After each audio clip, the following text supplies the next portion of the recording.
Welcome to another Simple Dad iPhone tutorial. In this video, I'll show you how to use a magnifying app to detect people using your iPhone. If you're new here, then please subscribe to see more videos like this and don't forget to like this video. So people detection mode on your iPhone helps blind people or people with low vision navigate a busy environment. For this to work, you'll need an iPhone that has a LiDAR sensor, so that means anything above iPhone 12. So on your iPhone, first you want to open up the magnifying app. If you don't have it, download it for free from the App Store. So go ahead and open it. Next you want to tap on the settings icon at the bottom left. Then tap on settings.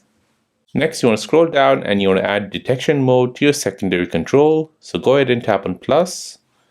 Now you want to scroll down and you want to configure people detection. So go ahead and tap on it. Now here you can configure the units, the sound pitch distance, and the type of feedbacks you receive when it detects a person. So configure all these and then tap on back, then press done. And now to enable people detection, you want to swipe left on the secondary tool, enable detection mode.